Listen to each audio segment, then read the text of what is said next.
मी घेऊन येणार आहे केशवजी तुमच्याकडे. नेहमीच कुठेतरी नैतिकतेचा आग्रह धरणारा असा पक्ष म्हणून भाजपची ओळख आहे आणि आता गेल्या काही महिन्यांमध्येच ज्या ज्या पद्धतीची वादळं या नैतिकतेच्या अनुषंगाने कायद्याच्या अनुषंगाने आलेली आहेत, मंत्रिपदाचे राजीनाम्यांची मागणी झाली आणि आता पुन्हा कोकाटेंचा आत्ताचा हे ताजं प्रकरण आहे. या सगळ्या गोष्टींनी कुठेतरी भाजपच्या सरकारची आणि खास करून मुख्यमंत्री फडणवीसांची प्रतिमा डागाळली जाते असं तुम्हाला नाही का वाटत? एक लक्षात घेतलं पाहिजे, देवेंद्र फडणवीस यांच्या बाबतीमध्ये ते अत्यंत काटेकोरपणे नियमाप्रमाणे काम करतात. त्यामुळे या सगळ्या विषयात तातडीने आपण काही निर्णय करण्याची, काही घाई करण्याची मला वाटतं आवश्यकता नाही. पहिला मुद्दा. दुसरा त्यातला मुद्दा असा आहे की शेवटी असं आहे की आज तो निकाल आल्याचं आता सगळ्यांना कळतंय.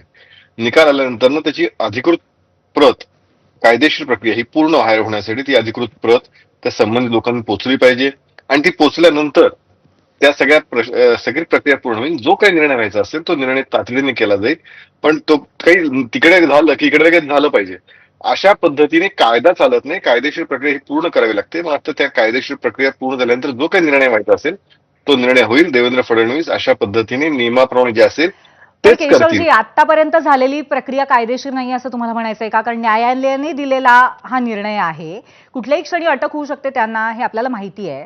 तरी सुद्धा तुम्ही असं म्हणताय की अजूनही या प्रक्रियेला वेळ द्यायला लागेल.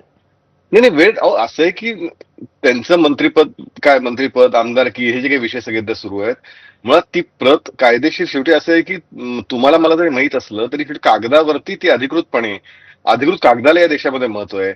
ती प्रक्रिया पूर्ण व्हायला लागते.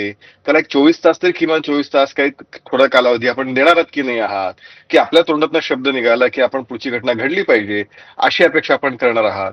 त्यामुळे मला असं वाटतं की या सगळ्याच्यामध्ये एक तर पहिला मुद्दा की आपण थोडी वाट बघितली पाहिजे. मला असं वाटतं की एकदा ती प्रक्रिया पूर्ण झाली की पुढचे निर्णय जे होतील ते आपल्या सगळ्यांच्या समोर येतील. ते काही लपून राहणारे निर्णय नाहीत. हा त्यातला पहिला मुद्दा. दुसरा मुद्दा त्यातला असा आहे की गेल्या काही दिवसामध्ये दोन गोष्टींमध्ये सगळ्यात महत्त्वाचा फरक आहे की एक प्रकारचं ज्याला म्हणतात खोट्या प्रचार करत राहणं, ज्याला फेक नॅरेटिव्ह म्हणतात, हे करत राहणं आणि वस्तुस्थिती या दोन वेगळ्या गोष्टी आहेत. त्यामुळे विरोधकांनी जे जे प्रश्न उपस्थित केले त्यातले निम्म्यापेक्षा अनेक मुद्दे किंवा बहुतांश मुद्दे हे फेक नॅरेटिव्ह स्वरूपाचे होते. त्यामुळे निव्वळ आरोप करायचे आणि मोकळं व्हायचं. त्या आरोपासाठी सिंगल एक लाईनचा पुरावा द्यायची कुणी देत नव्हतं. ही वस्तुस्थिती आहे. आज ज्यावेळी न्यायालयामध्ये अशा काही गोष्टी घडल्या, ती गोष्ट जे तुम्हाला जी अपेक्षित आहे ते करण्यासाठी मला वाटतं प्रक्रिया पूर्ण होण्याची वाट बघितली पाहिजे. त्यानंतर जे काही घडेल ते आपल्या समोर येईल. पण या बाबतीमध्ये सुद्धा फेक नॅरेटिव्ह पसरवलं जात आहे विरोधकांकडनं असं तुम्हाला म्हणायचंय?